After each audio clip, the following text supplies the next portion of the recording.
Chapter 1. Guess what? Molly McIntire was skipping rope at the end of her driveway on a blustery afternoon in early spring. She was waiting for her friends Linda and Susan. Molly had a very important piece of news to tell them. Wait until they heard. Molly skipped a little faster, as if that would make them come sooner. The wind sent high white clouds hurrying across the sky. It pushed hard against Molly too, but she wouldn't budge from her lookout post. Where were Linda and Susan? Molly stopped skipping. She shaded her eyes and peered down the street. They were supposed to come over right after lunch. Molly felt as if she had been waiting forever. At last, Molly saw her friends. Linda was walking quickly. She bent into the wind. Her hands were shoved deep in her pockets. She stopped from time to time to wait for Susan, who was much slower. Susan had one foot on the curb and one foot in the gutter, where she was carefully cracking the thin ice over winter's last puddles. Hurry up, Molly called. Linda poked Susan, and they both ran to Molly. Guess what? Guess what? Shouted Molly as they came near. What? Linda and Susan puffed together. An English girl is coming to stay with us, said Molly happily. Ooh, breathed Susan. What do you mean? Asked Linda. A girl, said Molly, from London. Her parents want her to come to America where it's safe. She's supposed to stay with her aunt here in Jefferson until the war's over, but her aunt has pneumonia or something and can't take her, so my mom said she could stay with us. Until the war's over? Asked Linda. No, just until her aunt gets better, said Molly. But Mom said she'd be with us a couple of weeks at least, and that means she'll be here for my birthday. Oh, Molly, sighed Susan, you're so lucky. A real English girl for your birthday. I don't get it, said Linda. Why is she coming now? England has been in the war a long time. Well, Molly thought out loud, maybe her house was just bombed by the Nazis, and she's probably raggy and starving like the children in Life magazine pictures, added Susan. Linda shook her head. Not everybody in England is ragged and starving, Susan, she said. For all you know, she's as rich as a princess. A princess, said Susan joyfully. I bet she even looks like one of the English princesses, Margaret Rose or Elizabeth, said Molly. I bet she has dark curly hair and blue eyes. She's going to share my room and come to school with me. She's exactly our age. Does she know you're dead in England? Asked Linda. No, I don't think so, answered Molly. When did she come? Asked Susan. Today. Today? Shrieked Susan and Linda. What time? Mom said before dinner, Molly answered. Well, I'm not going to stand out here all day waiting for her, said Linda. She was holding her coat collar up around her ears. I'm cold. Let's go inside. Maybe when the English girl is here, Mrs. Guilford will give us little tea sandwiches every afternoon, like we have in England, said Susan dreamily. Maybe, said Molly. It's going to be so much fun.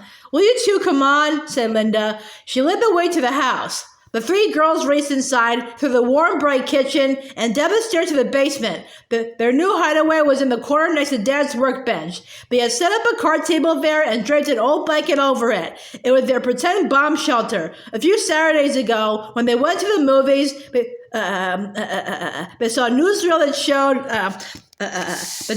the different kinds of bomb shelters people use in England. One bomb shelter was a steel table with sides that rolled down. The sides were made of metal links. The table was set up in a living room. The newsreel showed a family rushing to get under the table at the sound of a warning siren. It seemed almost like a game, the same idea as musical chairs. The girls had been very impressed. Imagine having a bomb shelter right in your own living room. It was horrifying and exciting at the same time. They had gone straight to Molly's house after the movies and made a pretend bomb shelter of their own. They liked to sit under the blanket-covered table and played that the house was collapsing around them. It was pleasantly scary. It smells like mothballs in here, complained Linda as she crawled under the table. Do we have to have this old blanket over the table all the time? Yes, said Molly. Don't you remember the newsreel? When the bombs came, the people got under the table and rolled the sides down so they wouldn't get hurt. But both sides were like a fence, said Linda. They had holes so you could at least breathe. Well, a blanket is the best we can do, said Molly. Let's just play. Maybe the English girl has a bomb shelter just like this in her house in England, said Susan as she twisted the top of Molly's Girl Scout canteen. They kept the canteen full of water in case they decided to stay in their shelter for a long time. They wanted to keep crackers there too, but Mrs. Guilford thought cracker crumbs would bring ants. Do you think English people ever stay in bomb shelters overnight? Asked Linda. It's so crowded in here. I think sometimes they do, said Molly. She tried to straighten her legs, but there wasn't enough room under the table. They have to stay in as long as the bombing goes on, because if they came out too soon, something might fall on them, like bricks or a building, or wham! Something heavy. Wham!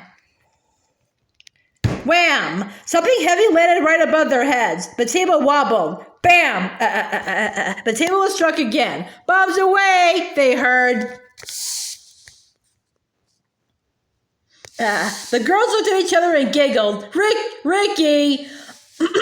Molly lifted the blanket and stuck her head out. Ricky was bouncing his basketball on top of the table. Don't do that, Molly said. She didn't mind very much, though, because the thud of the basketball made it easy to pretend there were real bombs outside. Some bomb shelter, said Ricky. This wouldn't last 2 seconds if a real bomb fell.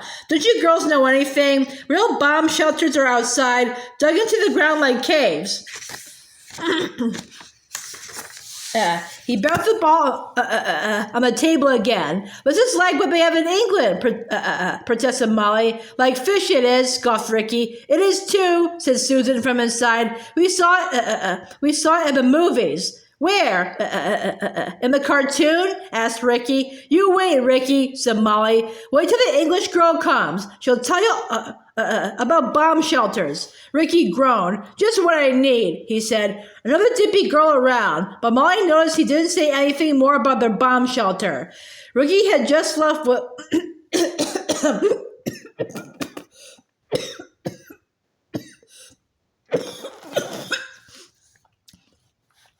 Ricky had just left when Molly's mother called down the stairs. Girls, come up here, please. She's here, squealed Molly. The English girl. The three girls tumbled over each other, struggling to be the first one out of their bomb shelter. They pounded up the stairs into the kitchen. Molly stopped so suddenly that Susan stumbled into her back.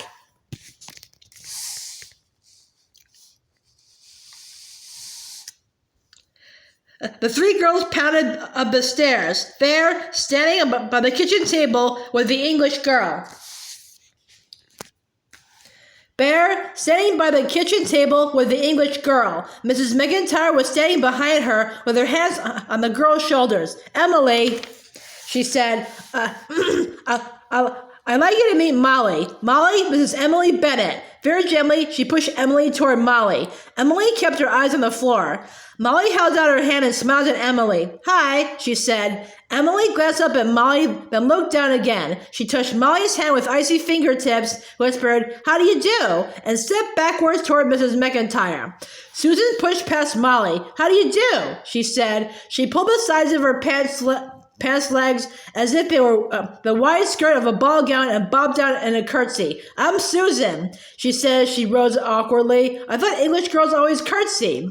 Ricky snorted and Molly and Linda giggled at Susan. Emily didn't look up, but Molly saw that her ears turned pink with embarrassment. She thinks we're laughing at her, Molly thought. Molly moved toward Emily. This is Linda, she said, and here's Ricky, my brother. I have another brother named Brad and a sister named Jill. You'll meet them later.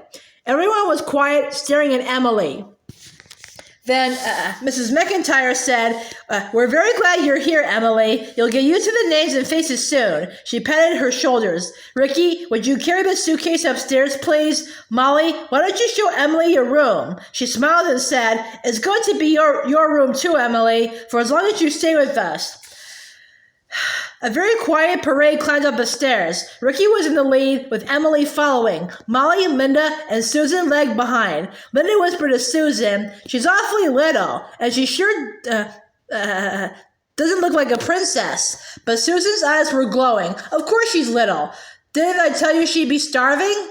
Emily was the skinniest girl Molly had ever seen. Her knee socks were twisted and saggy around her legs, which were as thin as spaghetti noodles. Even her hair was skinny. It was gingerly red and absolutely straight, cut short. Her eyes were pale blue. Her skin was pale, too, as if she had not been outside in the sunshine for a very long while.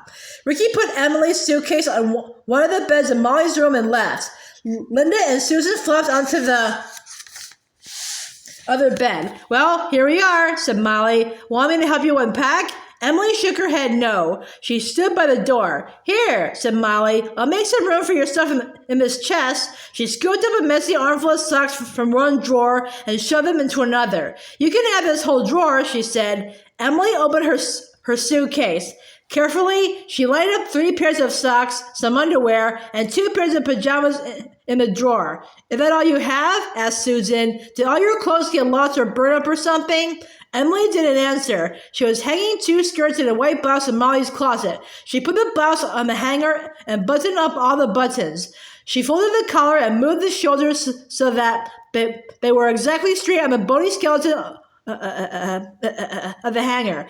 Well, we have lots of clothes and things you can use, so don't worry, Susan added. Emily put her suitcase under the bed and smoothed the bedspread. You sure like things neat, said Molly. She couldn't think of anything else to say. Emily seemed to have a wall around her that made her difficult to talk to. But Molly thought of something Emily would be familiar with, something she could certainly talk about. Come on, Emily, she said. We have something to show you down in the basement.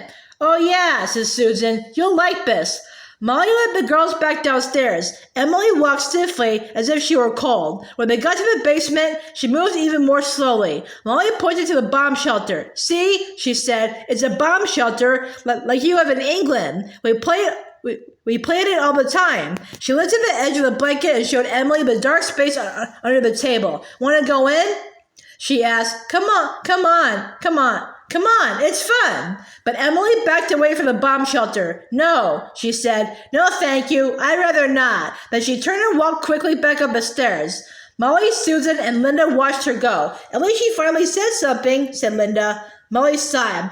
You better go up and try to talk to her, said Susan.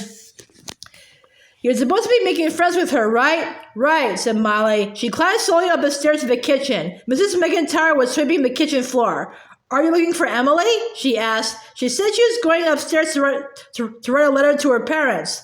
Molly wasn't sure what to do. Do you think I should go up there? She asked her mother. Mrs. McIntire bent over to sweep under the kitchen table. No, she said. Why don't you leave Emily in peace for a while? She's probably feeling rather overwhelmed. She's had a big day. She's awfully quiet, isn't she? Said Molly. She never says anything. Mrs. McIntire straightened and chuckled. Not everybody is a chatterbox like you are, Ollie Molly.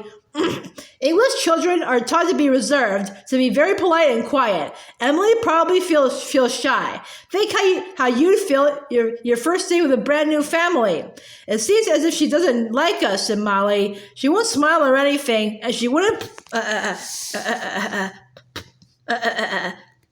play in the bomb shelter either. Mrs. McIntire stopped sweeping and thought for a moment. Give Emily a chance, Molly. Remember, bomb shelters haven't been places for her to play.